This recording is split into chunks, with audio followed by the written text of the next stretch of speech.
Jai Hind students, welcome to my YouTube channel. Students, in the end, we only regret the chances we didn't take. So, what I mean to say is that in life, it is better to do things which we want to do at the right time. Otherwise, we only regret for not doing them. With that positive note, students, let's begin today's session. Today, we are going to discuss some very interesting and important numericals based on standing or stationary waves and beats, right? So let's start with the first question. First question is, the transverse displacement of a string which is clamped at its two ends is given by y is equal to 0.06 sine 2 pi by 3x cos 120 pi t. X and y, they are measured in meters and t is the time is in seconds, right? So what we are supposed to do is, we are supposed to state whether all the points on the string oscillate with the same frequency and same amplitude. And second is, what is the amplitude of a point 0.375 meter away from one end. Now students, it is the standard equation of a stationary or a standing wave. The standard equation is y is equal to 2r sine 2 pi by lambda x cos 2 pi by lambda vt. So this is the standard equation of a stationary wave. Now here, the time dependent part of the equation of a stationary wave, that is, I'm talking about this one, it defines the frequency of the wave motion, right?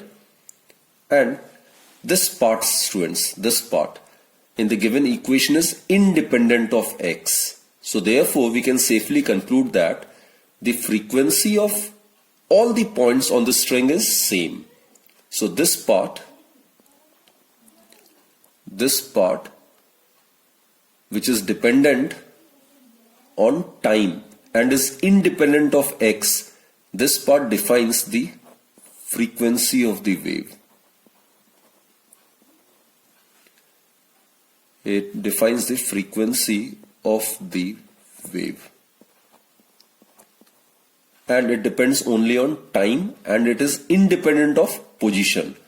So therefore students, all the points on the string will oscillate with the same frequency irrespective of the value of x, because this term which denotes frequency of the wave is independent of x, right?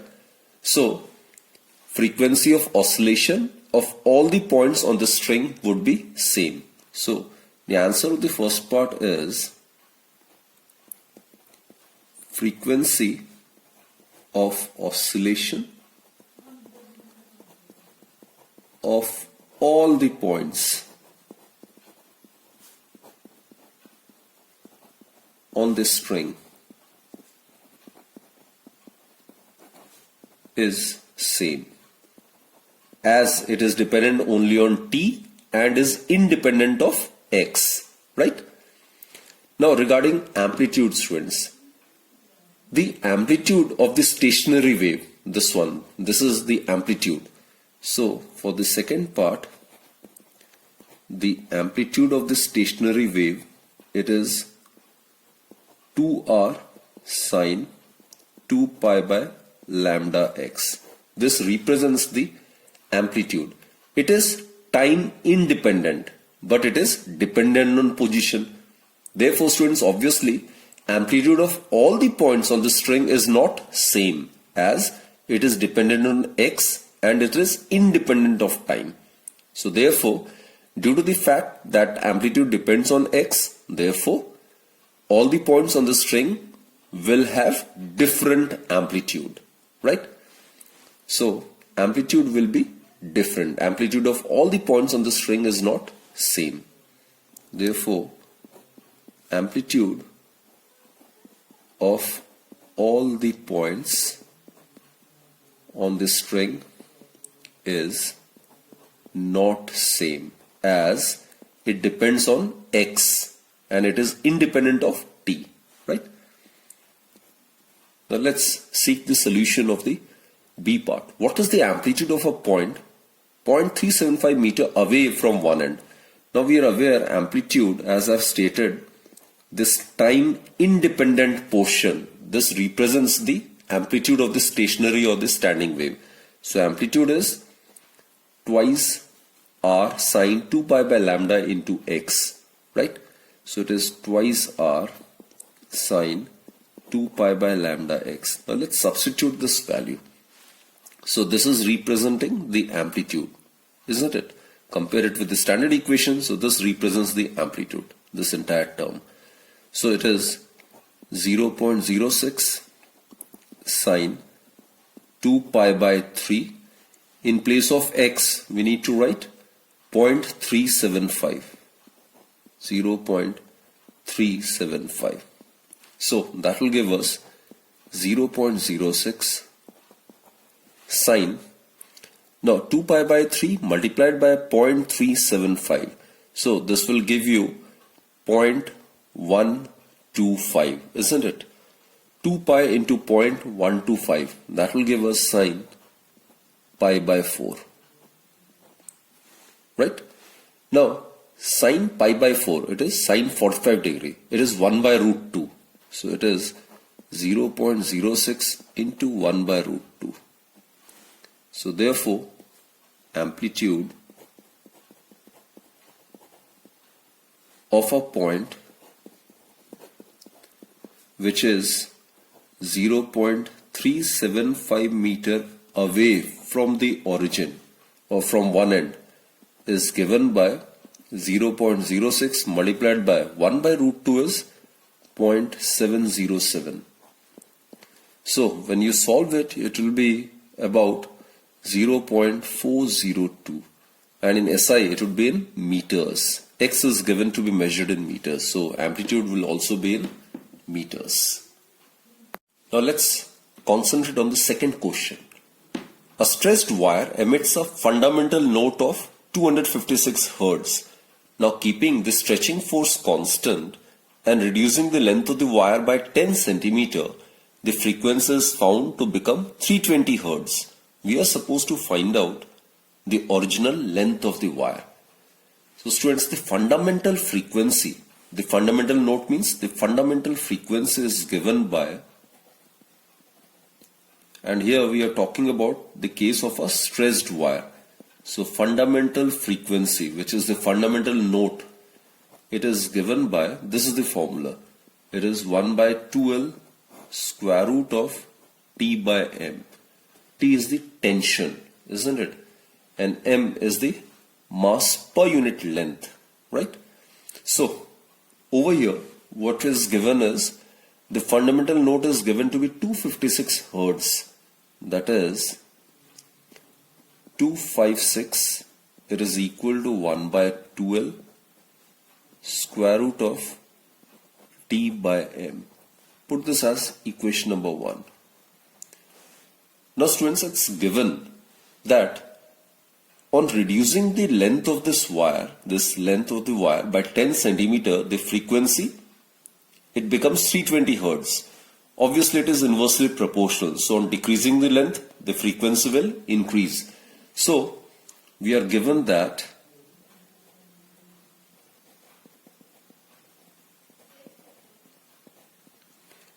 nu dash, it would be equal to 1 by 2L dash square root of T by M. These factors remaining constant, with the decrease in the length, the frequency will increase. That is, it is given that the new frequency is 320, right? And this frequency becomes 320 by reducing the length by 10 cm. So this L dash is given to be L minus 10 in centimeters.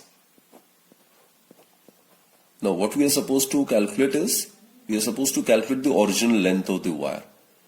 So what we can do is, students, in order to find out L, root T by M is common. So what we can do is, we can simply divide equation 2 by equation 1, right? So second divided by first. What we get is 320 divided by 256 root t by m get cancelled out. So here we get 2l divided by twice l minus 10. So let's solve it. 2 get cancelled, we'll be left with l divided by l minus 10. And it is equal to, I think, 64, 5. It is 320 and 64 into 4.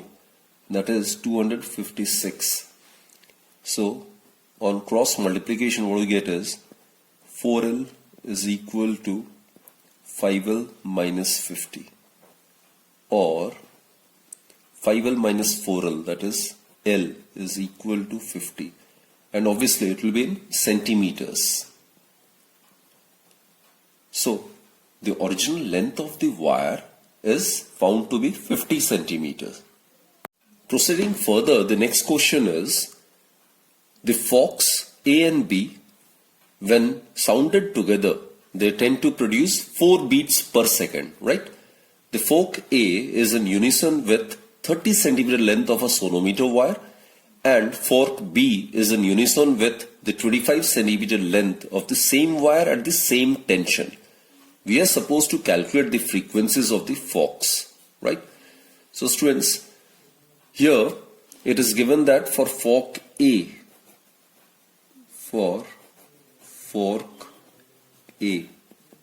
it is given that it is in unison with 30 centimeter length of a sonometer wire. Now its fundamental frequency nu A, it is, we are aware of this formula, 1 by 2L square root of T by M, isn't it? T is the tension, M is the mass per unit length. Now here LA is given to be 30 centimeters, so it would be equal to 1 by 2 into 30, that will be 60 square root of T by M, right? This is first case. Now similarly, for fork B, nu B, it would be equal to the length of this wire B, it's given to be 25 centimeter. So it is 1 by 2LB square root of T by M, right? The same tension, and this M is also given to be same in both the cases. So substituting the value of LB as 25 centimeter for fork B, what we get is 25 into 2, that will give us 1 by 50 square root of T by M. Now this is nu A, this is nu B. Now students, frequency is inversely proportional to the length of the wire, isn't it? So it's pretty clear from 1 and 2 that nu B is greater than nu A. So nu B is greater than nu A. Now students, we are aware that the beat frequency, which is here given to be 4 beats per second, it is equal to the difference in the frequencies, right? Nu B and nu A. That is nu B minus nu A. It is equal to the beat frequency, which is given to be 4 beats per second. It's actually the beat frequency. So it is given to be 4. That is, let's substitute this value over here. So 1 by 50 square root of T by M minus 1 by 60 square root of T by M, it is equal to 4. So root T by M, this can be taken as common. So what we get is, this can be taken as common actually. So we are left with 1 by 50 minus 1 by 60. It is equal to 4. Or students, root T by M equal to, now look students, the LCM of 50 and 60 would be 3000, and in the numerator we will be having 60 minus 50, that is 10 by 3000, which will give us 1 by 300. So root T by M would be equal to 4 multiplied by 300, right? On cross multiplication, 300 will go over here, so 4 into 300, that will give us 1200. Clear? Now we are supposed to find out nu A and nu B. So nu A is equal to 1 by 60 multiplied by root t by m. That is 1 by 60 multiplied by 1200. So it is 20 Hertz. And the frequency of fork B, it will be equal to 1 by 50 multiplied by square root of t by m. Square root of t by m is 1200. So it comes out to be 1 by 50 into 1200. So it is 120 by 5. That will give us 24 Hertz. So the frequencies of the two forks under consideration are 20 Hertz and 24 Hertz respectively. Okay, next question is very interesting one. An open pipe is suddenly closed at one end with the result that the frequency of the third harmonic of the closed pipe is found to be higher by 100 Hertz than the fundamental frequency of the open pipe. We are supposed to find out the fundamental frequency of the open pipe.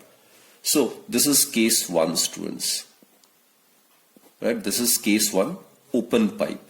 And this is case 2, when one end of the pipe is closed. Right? So let's consider the case of open pipe. This is the first case, which is of open pipe. Now here, the fundamental frequency of the open pipe. For that, let's draw the relevant diagram. Since both the ends are open, therefore antinodes will be found over here, and in between it will be node.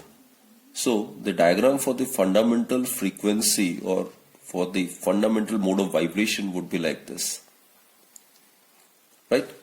Now we are aware, students, the distance between two successive antinodes, that's lambda by 2, which is also equal to the length of the open pipe.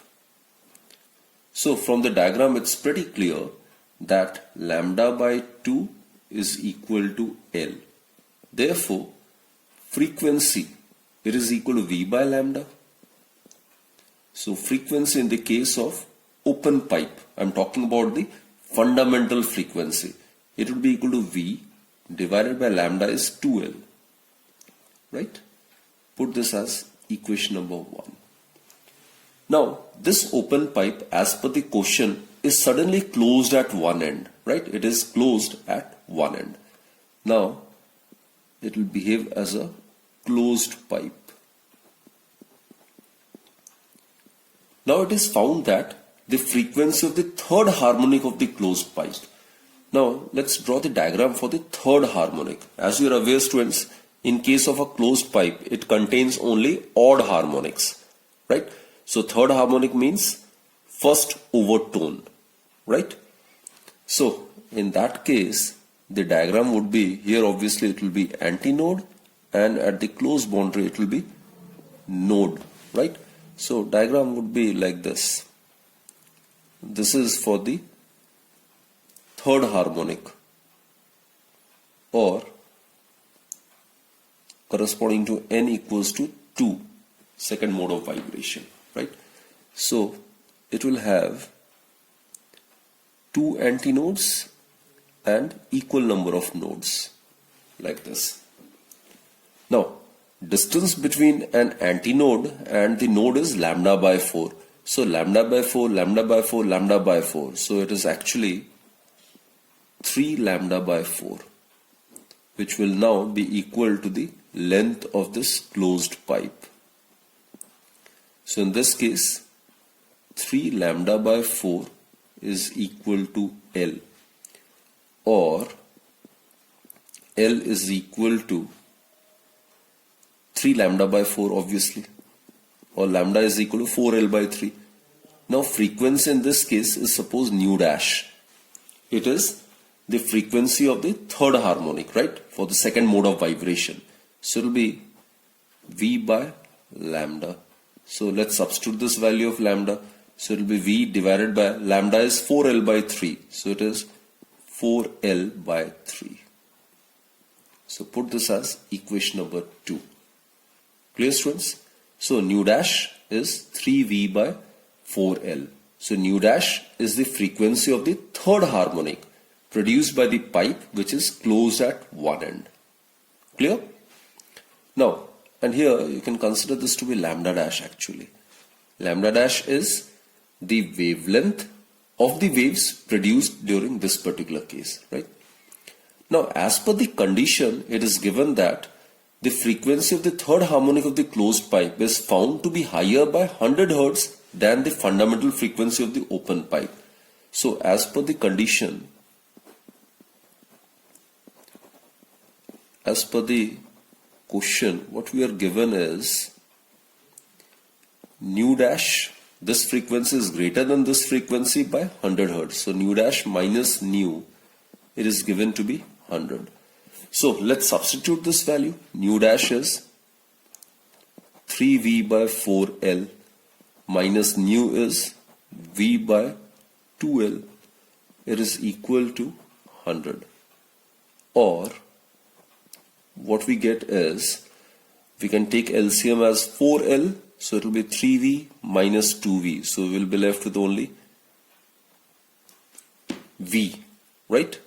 So V divided by 4L is equal to 100, which implies that V is equal to 400 multiplied by L. Now, we are supposed to find out the fundamental frequency of the open pipe, and that is nu is equal to V by 2L. So, therefore,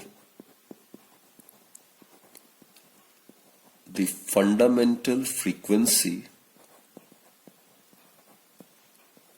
of the open pipe is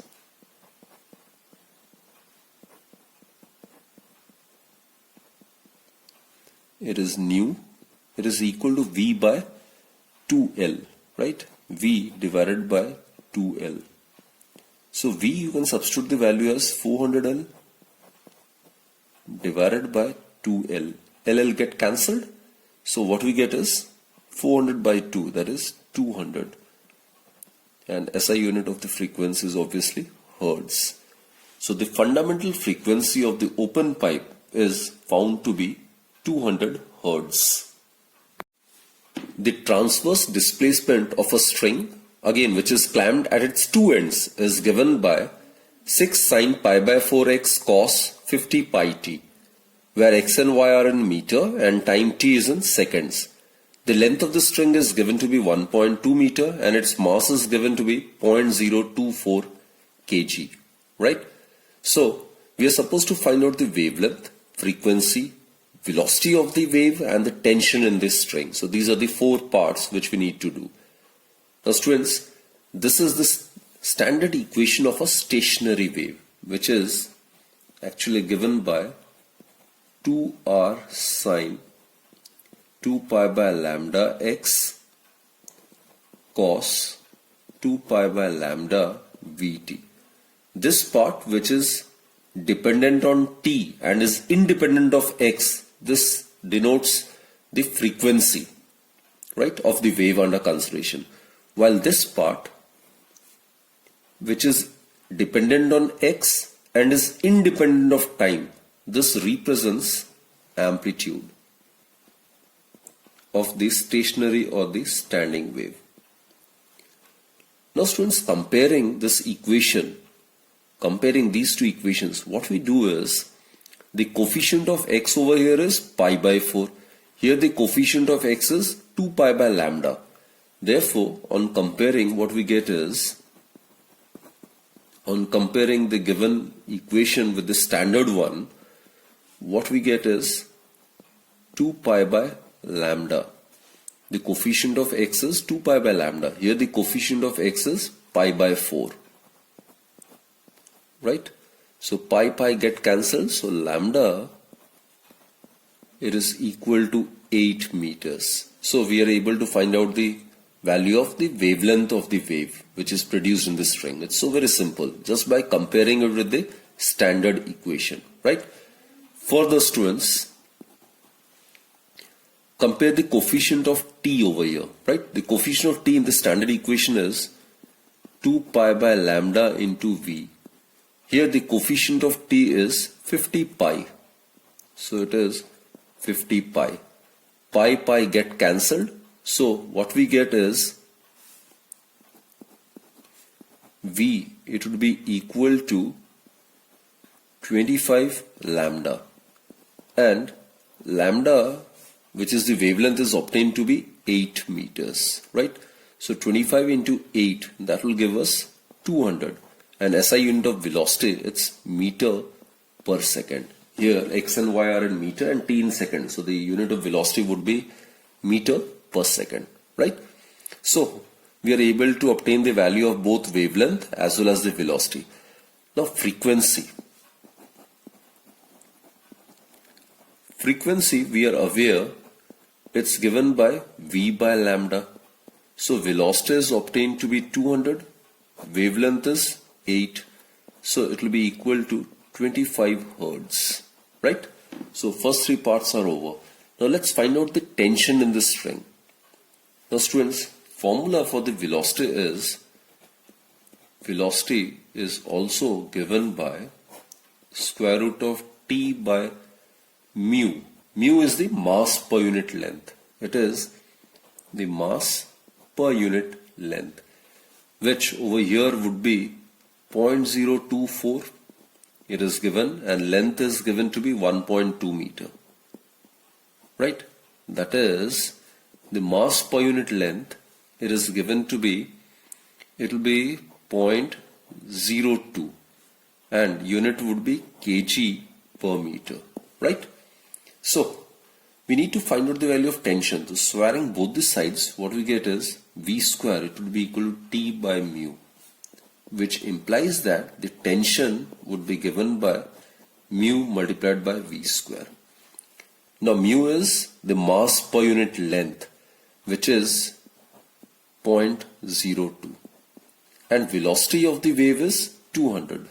So V square, so 200 square.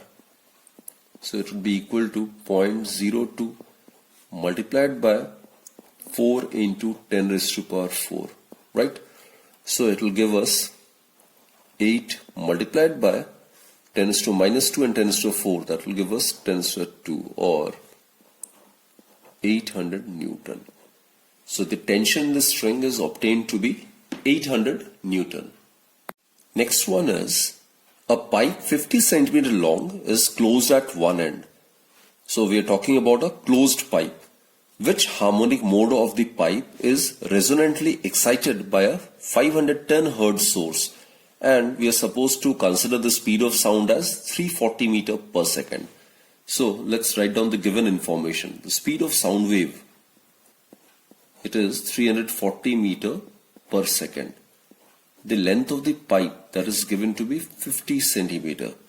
This length, it is given to be 50 centimeter, right? Its one end is closed, it's given. And the frequency, it is given to be 510 Hertz. N is to be found, that is the mode of vibration is to be found. So it is given to be 510 Hertz. Now students, we are aware that the fundamental frequency in the case of a closed pipe, it's given by V by 4L, right? Then in the second mode of vibration, the frequency is given by 3V by 4L, isn't it? This is known as the third harmonic. In the third mode of vibration, nu3, it's given by 5V by 4L. It is known as the fifth harmonic. In the fourth mode of vibration, the frequency is given by 7V by 4L. It is known as the seventh harmonic. And proceeding further, students, for the nth mode of vibration,